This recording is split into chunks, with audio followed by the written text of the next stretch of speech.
আমরা অনেকেই হচ্ছে বাইন9 নিয়ে একটু প্যারা খাচ্ছি। তো এই ডিএনএস ল্যাবটা আমি সাকসেসফুলি করতে পেরেছি আলহামদুলিল্লাহ। তো সেটি হচ্ছে একটু রেকর্ড করে সবার জন্য দিয়ে দিচ্ছি যেন সবার একটু সুবিধা হতে পারে, কারণ এই ল্যাবটার মধ্যে অনেক কনফিউশন আছে।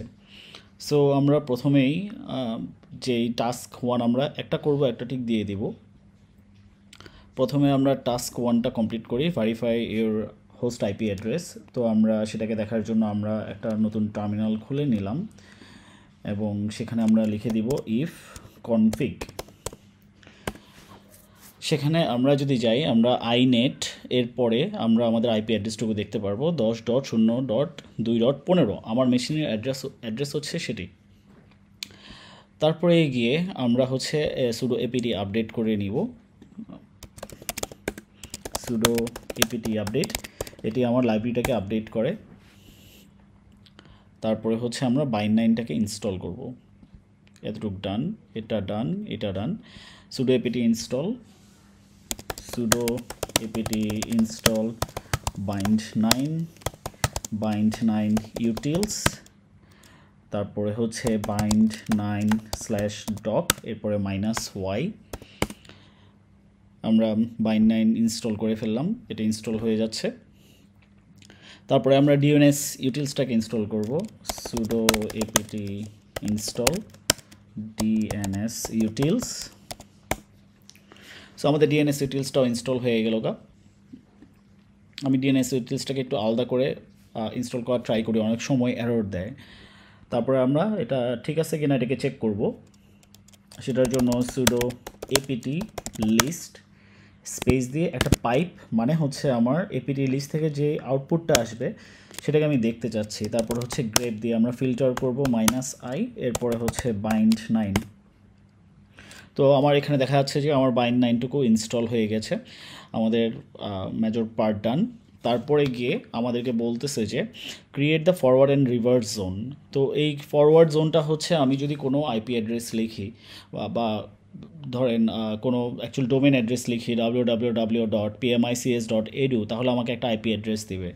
আর রিভার্স জোনটা হচ্ছে সেটা আমাকে উল্টা কাজটা করবে, আমাকে আইপি অ্যাড্রেস লিখলে তারপর অ্যাগেনস্টে নাম দিবে। তো সেখানে বলে দিচ্ছে যে আমাকে একটা ন্যানো ফাইল ক্রিয়েট করতে হবে। বাইন্ড আছে, বাইন্ডের মধ্যে জোনস আছে, জোনসের মধ্যে আমাকে db.pmics.eduটাকে ক্রিয়েট করতে হবে ন্যানো দিয়ে।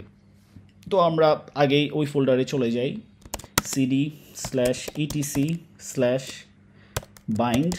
আমরা চলে গেলাম, চলে যাওয়ার পরে ls দিলাম। দেখলাম যে আমার এখানে কি কি আছে, name.conf.local ফাইল আছে। তো আমরা এখানে যেহেতু আগে থেকে বলছে যে ন্যানো দিয়ে দুটো ফাইল ক্রিয়েট করে রাখতে হবে, আমরা সেটা করব না। আগে আমরা হচ্ছে জোনস ফাইলটাই তো নাই, আমার জোনস ডিরেক্টরিটাই নাই। আমরা mkdir জোনস নামে একটি ফোল্ডার ক্রিয়েট করে নিব, এরপরে ls দিয়ে চেক করব যে সেটি আছে কিনা। আমার জোনস এসে গেছে। এরপরে আমরা name.conf.local যে ফাইলটুকু আছে পারমিশনটা একবার চেক করে নিব। অনেক সময় পারমিশন ঠিক না থাকার কারণে ফাইলটা এক্সিকিউট হইতে চায় না। যেহেতু আমরা রুটে আছি, এখন আমরা সেটাকে এক্সিকিউট করতে পারবো। ls-l দিলে আমি দেখব যে আমার name.conf.local-এ রিড এবং রাইট পারমিশন আছে আলহামদুলিল্লাহ, তাহলে আর কোনো সমস্যা হবে না। তো আমরা name.conf.local ফাইলটাকে একটু এডিট করব, যেহেতু ওর মধ্যেই হচ্ছে আমাকে ডিএনএসের ফরওয়ার্ড এবং রিভার্স জোনটা কে আমার ওকে ডিফাইন করতে হবে, এবং ফাইলগুলো কোথায় আছে সেই ফাইলগুলোকেও ডিফাইন করতে হবে। তাহলে আমরা ন্যানো named.conf.local ওর মধ্যে চলে যাই। চলে যাওয়ার পরে ওর এখানে আমাকে কিছু কমান্ড লিখতে হবে। তো আমি যে কাজটা করি সেটা হচ্ছে আমরা যখন গুগল ড্রাইভে যাব, গুগল ড্রাইভে গেলে আমার এখানে সেগুলো অলরেডি আপডেট করা আছে। আপনারা ল্যাবের নিচে চলে যাবেন, চলে যাওয়ার পর এইখানে name.conf.local এই যে এগুলোকে আমি কপি করব, কপি করলাম। তারপরে একটি সমস্যা হতে পারে, ওদের স্পেসিংগুলো ঠিক থাকে না। আমি জাস্ট চ্যাটজিপিটিকে দিয়ে স্পেসিংগুলো ঠিক করে নিব। Fix this me for Linux terminal, তারপরে ওকে পেস্ট করে বসিয়ে দিব। তো আমাকে হচ্ছে এটা ঠিকঠাক মতো করে পেস্ট করে বসিয়ে দিবে।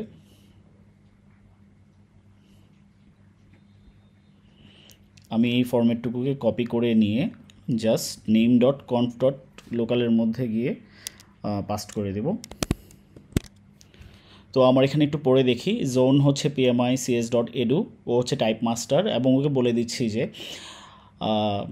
এটসেট্রার মধ্যে যে বাইন্ড ফোল্ডার আছে, বাইন্ডের মধ্যে একটা জোন ফোল্ডার আছে, তার মধ্যে দুটো ফাইল থাকবে, একটা হচ্ছে db.pmics.edu আর একটা হচ্ছে db.dos। যেহেতু আমার আইপি অ্যাড্রেসটি শুরু হয়েছে 10.0.2.15 দিয়ে, আমি এখানে এই যে in-address.arpa ওর আগে হচ্ছে সেটাকে রিভার্স অর্ডারে লিখব। কারো যদি 10.0.1.15 থাকে তাহলে তার পরিবর্তে এখানে 2-এর জায়গাতে 1 হবে। সো আর এখানে অ্যালো ট্রান্সফারটা নান, আমি নান দিয়েছি কারণ হচ্ছে আমরা কোনো এখন সেকেন্ডারি ডিএনএস বানাচ্ছি না। যদি আমরা কোনো সেকেন্ডারি ডিএনএস আরেকটা মেশিন ক্রিয়েট করে বানাই তাহলে সেখানে আমরা ওই মেশিনটার অ্যাড্রেসটা দিয়ে দিতে হবে। সো আমরা অ্যালো ট্রান্সফার নান। আমার এই ফাইলটুকুর কাজটু শেষ। আমি এটাকে সেভ করব, Ctrl+X, তারপরে Y দিব, এন্টার দিব। আমার এই ফাইলটুকুর কাজ শেষ। আমরা এখন আবার জোনস ফোল্ডারের মধ্যে যাব, সিডি জোনস, আমরা জোনস ফোল্ডারের মধ্যে গেলাম। তারপরে আমার এখানে থাকার কথা 2টা ফাইল, কোনো ফাইল নাই, কারণ আমাদের দুটো ফাইল থাকার কথা হচ্ছে db.pmics.edu আর একটা হচ্ছে db. এইটা এইখানে এই অ্যাড্রেসটা আমাদের নিজেদের মতো করে লিখতে হবে। আমরা যেটা আগে লিখে এসেছি name.conf.local-এর মধ্যে যেমন লিখে এসেছি ওই অনুযায়ী নামটা হবে। যেমন আমি যদি এক স্টেপ পিছনে যাই, cat named.conf.local, ওর মধ্যে আমি দেখব যে আমি db.10 এই এভাবে ঘোষণা করেছি কারণ এটা আমার নেটওয়ার্কের। তাহলে আমি আবার জোনসের মধ্যে চলে যাই।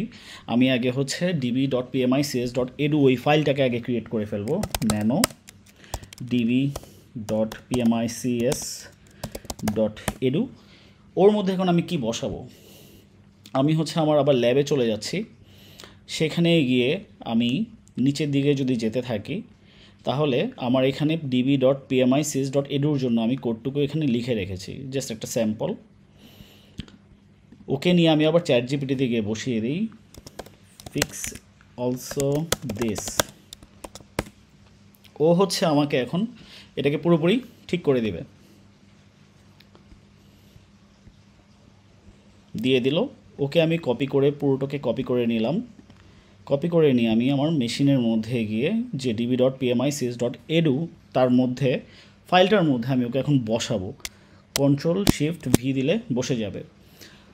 তো আমার এখানে জিনিসগুলো পড়ে দেখি, SOA হচ্ছে স্টেট অফ অথরিটি, তার মধ্যে আমি ডিএনএস সার্ভারগুলোকে বানাচ্ছি এবং হচ্ছে রিফ্রেশ করতেছি। এখানে NS1, আমি NS1-এর জন্য কি অ্যাড্রেস দিব, যেহেতু আমার মেশিনের অ্যাড্রেস হচ্ছে 15, আমি ওকে 1 দিয়ে দিই আমার নেটওয়ার্কের মধ্যে, ওকে 2 দিয়ে দিই, WW-কে দিয়ে দিই 15, কারণ আমি তো ডিবি আমার যেটা মেইন অ্যাড্রেস সেটাই 15 পাবে। আর মেইলকে দিয়ে দিচ্ছি হচ্ছে 21, আর কালি ইন এ 10.0.2.22। সো কালির জন্য আমরা দিয়ে দিলাম 10.0.2.22-কে। তাহলে কেউ যদি kali.pmics.edu লেখে তাহলে সে ওটা পাবে। Ctrl+X দিয়ে সেভ করলাম, ডান। এবং আমরা ডিবি ফাইলটাকে এখন db.10-টাকে আমরা ক্রিয়েট করব, ন্যানো db.10। ওর মধ্যে আমরা কি দিব, ওর মধ্যে আমরা দিব হচ্ছে এই যে নিচের দিকে গেলেই পাবেন db.10-এর জন্য আমরা এই ফাইলটুকুকে কপি করে নিব।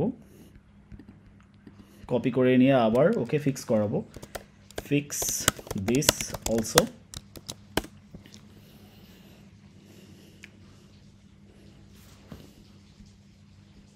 তাহলে ওকে কপি করে নিয়ে আবার বসিয়ে দিচ্ছি, Ctrl+Shift+V দিয়ে। এখন এই ফাইলটাকে আমাদেরকে কিছু কনফিগার করতে হবে, সেটা হচ্ছে আমাদের 15-র জন্য হচ্ছে www.pmics.edu পাচ্ছি আমরা, তাহলে 21-এর জন্য কি পাবো এবং 22-এর জন্য কি পাবো সেটাকে লিখতে হবে ptr www.pmics.edu-কে আমরা 15 দিয়ে পাচ্ছি। তাহলে ওর জন্য আমাকে 21-এ আমরা দিয়েছিলাম হচ্ছে খুব সম্ভবত মেইল, আমি ভুলে গিয়েছি। ওকে জাস্ট একটু সেভ করে একটু বের করে দেখে আসি। আমরা 21-এর জন্য দিয়েছিলাম, ওকে একটু সেভ করে আমরা দেখে আসি, cat dv.pmics.edu। আমরা 21-এর জন্য দিয়েছি মেলকে এবং 22-এর জন্য দিয়েছি কালীকে, তাহলে ন্যানো dv.10। আমরা 21-এর জন্য দিয়েছি হচ্ছে মেলকে, mail.pmics.edu, এবং 22-এর জন্য আমরা দিচ্ছি, এখানে একটা ডট হবে, 22-এর জন্য আমরা দিচ্ছি in ptr kali.pmics.edu। Ctrl X দিয়ে আমরা ওকে সেভ করে বের হয়ে আসলাম। তারপরে এগিয়ে আমাদেরকে ফাইলগুলোকে চেক করতে হবে। চেক করার জন্য আমরা নিচে যাব এখন, সুডো, জাস্ট যেহেতু আমরা সুডোতে আছি অলরেডি, আমরা নেমড চেক কনফ দিলেই হবে। Ctrl Shift V, ও ঠিক আছে। তারপরে আমরা হচ্ছে db. এই ফাইলটাকে চেক করব, pmics.edu, Ctrl Shift V, ও লোড নিয়েছে। এরপরটাকে আমরা চেক করব, db10 ফাইলটাকে আমরা চেক করব, Ctrl Shift V, ও লোড নিয়েছে। তারপরে আমরা bind9টাকে, তার আগে আমাদেরকে একটা কাজ করতে হবে। আমরা হয়তো bind9টাকে রিস্টার্ট আমরা যদি দিতেও চাই, তাহলে সে হয়তো একটা এরর দেখাতে পারে। তো আমরা আগে এররটা দেখে নেই, Ctrl Shift V। তো দেখাচ্ছে যে bind9 সার্ভিসটা নট ফাউন্ড, মানে আমরা bind9টাকে আগে স্টার্ট দিই নেই। আপনারা যদি উপরের দিকে চলে যান ফাইলের, তাহলে একটি দেখতে পারবেন ইনস্টলের পরে আমি একটি কমান্ড লিখে রেখেছি 2 নম্বরের স্টেপে, স্টার্ট এবং এনাবল bind9, আমরা ওকে এনাবল করতে হবে। তো ওকে যদি আমরা এনেবল করে দিই, এই কমান্ডটাকে বসাইলে এনাবল হয়ে যাবে। তো ও এনেবল হয়ে গেল। এবং আমরা যদি systemctl রিস্টার্ট bind9 আবার দেই, সরি আমার কমান্ডে ভুল ছিল, systemctl, আমার bind9 রিস্টার্ট হয়ে গিয়েছে।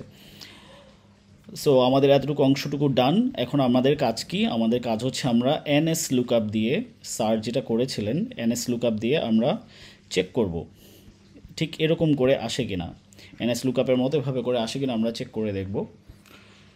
তো আমরা ns lookup দিলাম, দেওয়ার পর আমরা সার্ভারটাকে সেট করব, সার্ভার 10.0.2.15 সেট করলাম। এরপরে set type is equal to a। তারপরে গিয়ে আমরা দেখব আমাদের আইপি অ্যাড্রেসগুলো পাচ্ছে কিনা, www.pmics.edu, এটা পেয়েছে, kali.pmics.edu, ওকে পেয়েছে। Set type is equal to ptr, তারপরে হচ্ছে 10.0.2.15, ওকে পেয়েছে। 10.0.2.21 পেয়েছে।